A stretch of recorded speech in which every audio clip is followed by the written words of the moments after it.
किसी जंगल में रानो चिड़िया अपने बच्चों के साथ रहा करती थी। उस जंगल के तमाम पक्षी बहुत अच्छे थे। वो हमेशा प्यार मोहब्बत से रहते।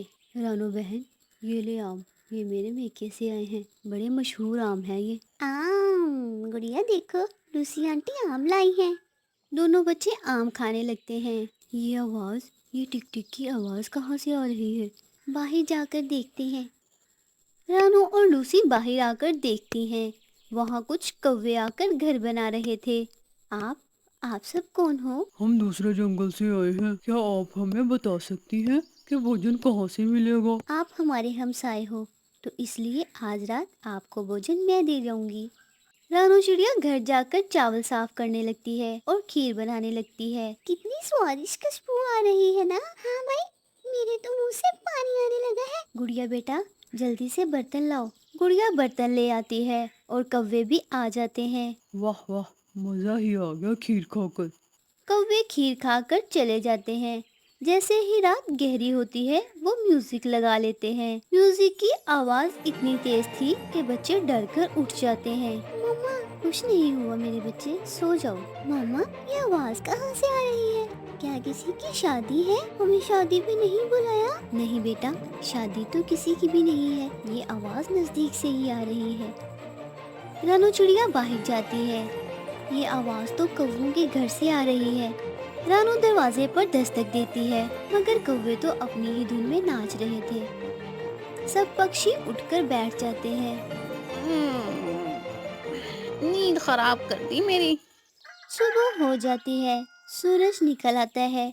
काफी वक्त गुजर जाता है। कुकू, गुड़िया, उठो बच्चों, देखो कितनी देर हो गई है। कुकू, गुड़िया बेटा, मामा चिड़िया आवाजें देती है, मगर कुकू और गुड़िया नहीं उठते। सारी रात जागते रहे हैं मेरे बच्चे। स्कूल का टाइम भी काफी हो रहा है। रानू अपने बच्चों को सोता हुआ छोड़कर भोजन की खोज में निकल जाती है।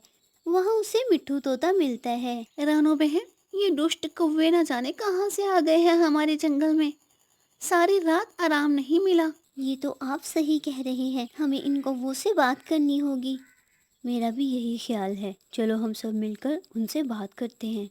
सब पक्षी मिलकर कौवों के पास जाते हैं। देखिए कालू भाई, यहाँ पर किसी पक्षी को भी म्यूजिक चलाना बजाना पसंद नहीं है। हमारे बच्चे रात को परेशान होते हैं, तो आप ये म्यूजिक ना चलाया करें या फिर आवाज कम कर लिया करें। तुम सब कौन होते हो हमें रोकने वाले? निकल जाओ यहाँ से, वरना। सब पक्षी अपने अपने घर चले जाते हैं। अगले दिन फिर से वो म्यूजिक लगा लेते हैं। रात हो चुकी थी। मम्मा, कुछ भी समझ में नहीं आ रहा। जी मम्मा, अगर लेसन याद ना हुआ तो टीचर बुलबुल बहुत मारेंगी। ये आवाजें, इनकी वजह से हमें लेसन याद नहीं हो रहा।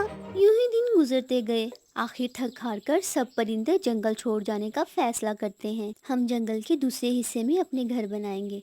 वैसे भी सुना है तूफान बारिशें आएंगी। हम सब एक साथ जाएंगे और हमेशा एक साथ ही रहेंगे। ठीक है फिर।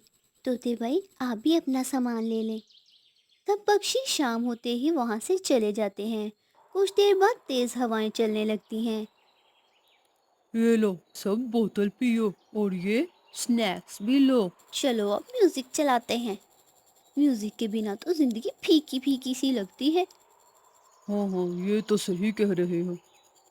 तेज म्यूजिक लगाकर वो डांस करने लगते हैं। बाहर तेज हवाएं चलने लगती हैं। बिजली तूफान आ जाता है। हर तरफ बाढ़ आ जाती है, मगर कौवे तो अपनी ही धुन में मगन थे कि बाढ़ सब बहाकर ले जाती है। रानो बहन, अच्छा हुआ हम उस जंगल से आ गए। सुना है वहाँ बाढ़ आ गई है और उन कौवों का घर तबाह हो गया है और उनमें से कोई भी नहीं बच सका। इसीलिए तो कहते हैं, बुराई का अंत हमेशा बुरा ही होता है।